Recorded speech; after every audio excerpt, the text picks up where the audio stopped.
ये दोनों नेता एक दूसरे को फूटी आंख नहीं सुहाते हैं। अमित शाह अध्यक्ष से मिलने जाते थे तो उन्हें घंटों बाहर इंतजार करवाया जाता था। प्रधानमंत्री नरेंद्र मोदी पर गडकरी का परोक्ष हमला अपनी दावेदारी की पेशकदमी है।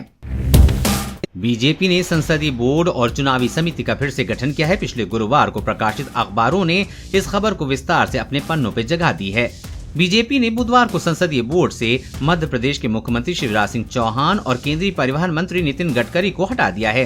अब सबके बाद बीजेपी से गडकरी की तलखी तक की खबरें हैं।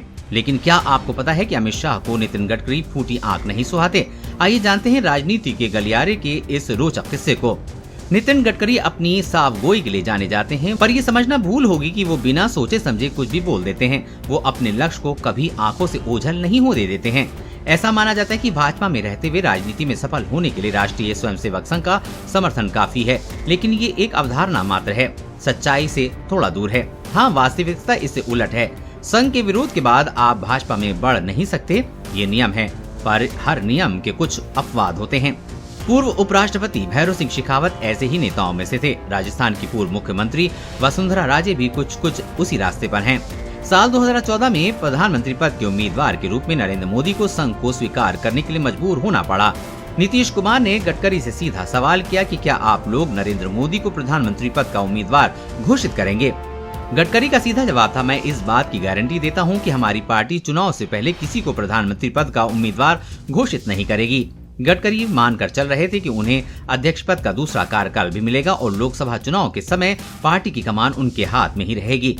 पूर्ति घोटाले की खबर ने उन्हें दोबारा अध्यक्ष नहीं बनने दिया। इसके लिए वो अब तक अपनी ही पार्टी के नेताओं पर जिम्मेदारी मानते हैं। उन्हें लगता है कि इससे न केवल अध्यक्ष पद गया बल्कि प्रधानमंत्री बनने का अवसर भी। ये बात अतीत की हुई है और दोबारा अतीत में जाने से पहले वर्तमान में लौटते हैं। मोदी गडकरी से पहले शाह गडकरी की बात कर लेते हैं। इसके लिए फिर थोड़ा पीछे जाना पड़ेगा। ये दोनों नेता एक दूसरे को फूटी आंख नहीं सुहाते हैं। एक किस्सा गडकरी के पार्टी अध्यक्ष कार्यकाल का है। उस समय अदालत के आदेश से अमित शाह गुजरात से बाहर दिल्ली में रह रहे थे। अमित शाह अध्यक्ष से मिलने जाते थे तो उन्हें घंटों बाहर इंतजार करवाया जाता था। उस समय शाह के बुरे दिन चल रहे थे। गडकरी महाराष्ट्र से उठकर अचानक पार्टी के राष्ट्रीय अध्यक्ष बन चुके थे, पर समय का चक्र घूमा। शाह उस समय पार्टी अध्यक्ष बन चुके थे। गडकरी मुख्यमंत्री बनना चाहते थे पर नहीं बन पाए। इससे भी ज्यादा धक्का उनको इस बात से लगा कि नागपुर के देवेंद्र फडणवीस, जिन्हें वो अपने सामने बच्चा मानते थे, मुख्यमंत्री बन गए। प्रधानमंत्री नरेंद्र मोदी पर गडकरी का परोक्ष हमला अपनी दावेदारी की पेशकदमी है। गडकरी ने अपने मंत्रालय के कामकाज से भी नाम कमाया है। उन्होंने अपनी एक छवि बनाई है कि वो काम करवाने में माहिर हैं और समझौतों से उन्हें कोई परहेज नहीं है। गडकरी भ्रष्टाचार के समर्थक नहीं है, लेकिन इसे इतनी बुरी चीज नहीं मानते हैं कि इसके लिए काम रोक दें। गडकरी के बयानों से मोदी शाह के खिलाफ भाजपा में गोलबंदी के बात उजागर हो गई है। सवाल अब ये है कि गडकरी की यह पेशकदमी कितनी दूर तक जाती है। देश और दुनिया की हर अपडेट पाने के लिए चैनल को सब्सक्राइब करें।